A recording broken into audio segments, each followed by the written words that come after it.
শবে মেরাজের আমল বলতে কোনো কিছু আছে কিনা, এটা একটা বড় প্রশ্ন। আমরা যখনই রজব মাস শুরু হয় তখনই আমরা জিজ্ঞাসা করতে থাকি আলেমদের কাছ থেকে যে শবে মেরাজের নামাজ কিভাবে পড়বো, এই শবে মেরাজের আমলটা কি।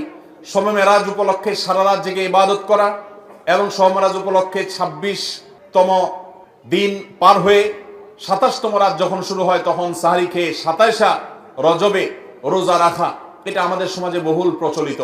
অথচ ভাইরা আমার, যেটা আমরা শুরুতে বলেছি, রজব মাসের 27 তারিখে নবী সাল্লাল্লাহু আলাইহি ওয়াসাল্লামের মেরাজ হয়েছে এমনটি নিশ্চিত কোনো বিষয় নয়।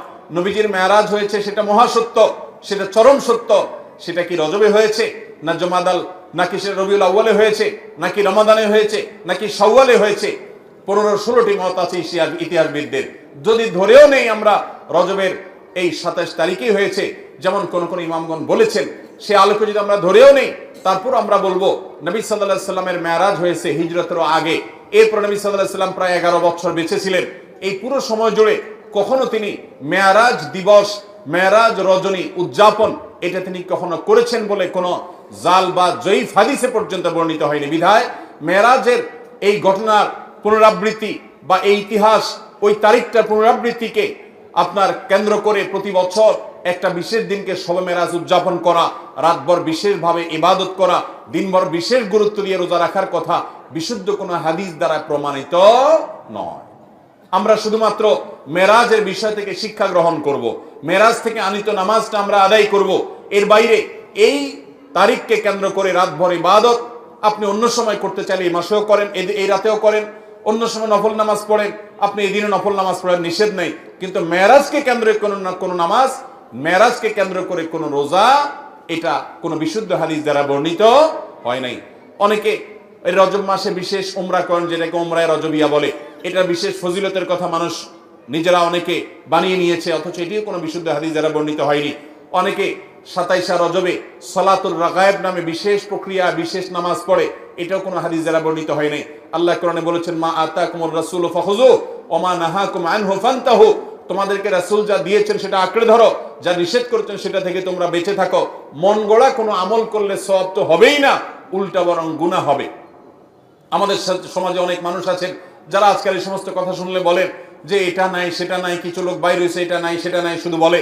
ভাইরা বাবারা আমার, কোরআন এবং হাদিসে যদি থাকে আপনি 100 বার আমল করেন, আপনি একটু দেখেন, একটু যাচাই করেন, একটু চেক করেন। কোরআন হাদিস অনুবাদ হয়ে গেছে, কোনো বই পুস্তক নয়, হয় কোরআনে, আল্লাহর নবী করিম সাল্লাল্লাহু আলাইহি ওয়াসাল্লামের কোনো হাদিসে। ইসলাম ফাউন্ডেশন প্রায় সবগুলো বইয়ের অনুবাদ করেছে, বড় বড় প্রসিদ্ধ হাদিস গ্রন্থগুলো। আপনি চেক করে দেখেন যে মেরাজের রাতকে কেন্দ্র করে, মেরাজের দিনকে, দিবসকে কেন্দ্র করে কোনো আমল সাহাবা ইকরাম করেছে কিনা, নবী সাল্লাল্লাহু আলাইহি ওয়াসাল্লাম করেছে কিনা। তিনি যদি করে আপনি কেন করবেন না? আর যদি তিনি না করেন তো মনে রাখবেন, দেখতে মনে হয় নামাজ ভালো জিনিসই তো, আবার এখানে বাধা কেন? অনেকে বলেও যে রাত্রে মানুষ নামাজ পড়বে, চুরি তো করবে না, গান তো শুনবে না, তাহলে কিছু হুজুররা বাধা কেন দেয়? ভাইরা আমার, নামাজ আপনি পড়েন, এটাতে কোনো সমস্যা নেই, কিন্তু এই রাতে কোরআন হাদিসের নির্দেশ, ইসলামের নির্দেশ মনে করে যদি কোনো কাজ করেন, অথচ ইসলাম আপনাকে নির্দেশ করে নাই, তাহলে সেটা হলো মন গড়া আমল। মন গড়া আমলকে বলা হয় বেদাত, আর বেদাত হলো গোমরাহি, ভ্রষ্টতা, ওয়া কুল্লু দালালাতিন ফিন্নার। আর নবীজি বলেছেন সকল ভ্রষ্টতার ঠিকানা কোথায়? জাহান্নাম। আমরা যখন খেতে চাষ করি, চাষ করলে শুধুমাত্র যখন আপনি ধানের গাছ লাগান, শুধু ধান গাছ হয় না সাথে আগাছাও হয়? আগাছা দেখতে ধানের মতো না? আমরা কি সে আগাছাগুলো রেখে দেই নাকি আস্তে আস্তে তুলে ফেলে দেই? যদি কেউ মনে করে আরে ধান গাছ তো অল্প একটু জায়গাতে আছে, আগাছা আগাছার জায়গায় হয়েছে, সমস্যা কি, এই বেচারাকে তুলে কেন মেরে ফেলতে হবে? থাকুক না, ধান গাছও থাকুক, ওইটাও থাকুক, তাহলে ধানের ফসলের ফলন ভালো হবে। আপনার ঈমান এবং আমলের ফলন যদি ভালো হতে হয়, তাহলে বিদআত এবং মন গড়া আমল এগুলো থেকে নিজেকে সরাতে হবে। আপনি এমনি নিজে থেকে নফল আমল করেন, সেটা ভিন্ন কথা, কিন্তু বিশেষ কোন দিবসে কোরআন হাদিসে আছে বা ইসলামের নির্দেশ মনে করে, বিশেষ ফজিলত মনে করে যখন করবেন, তখন সেটা বিদআতে পর্যবসিত হবে। অতএব মেরাজ এটাকে উদযাপন নয়, আসুন মেরাজকে উপলব্ধি করার চেষ্টা করি। মেরাজকে ঘটা করে পালন করা নয়, বরং মেরাজের শিক্ষাগুলো দিয়ে আমাদের জীবনকে আমরা সাজাবার চেষ্টা করি। চেষ্টা করবো তো ইনশাআল্লাহ। আল্লাহ রাব্বুল আলামিন আমাদের সবাইকে মেরাজের এই গুরুত্ব বুঝার তৌফিক দান করুন। এই মেরাজের অন্যতম বড় শিক্ষা হলো আমাদের প্রিয় নবী সাল্লাল্লাহু আলাইহি ওয়াসাল্লামের মর্যাদা কত বেশি। এই মেরাজ থেকে আমরা উপলব্ধি করার সুযোগ পাই, কারণ তিনি তার হাবিবকে ডেকে নিয়ে গেছেন এবং অন্য নবীদের সাথে সাক্ষাৎ করিয়েছেন, নবী এবং রাসূলদের ইমামতি করিয়েছেন, এতগুলো বিষয় দিয়ে আল্লাহ তাআলা প্রমাণ করেছেন তার হাবিবের মর্যাদা কত বেশি। সেই সাথে মসজিদে আকসা এবং বাইতুল মাকদিসের যে মর্যাদা অনেক বেশি, সেটাও কিন্তু এই মেরাজের ঘটনা থেকে বোঝা যায় যে আল্লাহর হাবিবকে আল্লাহ তাআলা সেখানে প্রথমে নিয়ে গেছেন এবং বলেছেন কোরআনে যে তার চতুর্পাশে আল্লাহ তাআলা বারাকা দিয়েছেন। অতএব আমরা মেরাজের এই সকল শিক্ষাগুলো আমরা অর্জন করার চেষ্টা করব তো ইনশাআল্লাহ, এই শিক্ষাগুলো ধারণ করব তো আমরা ইনশাআল্লাহ।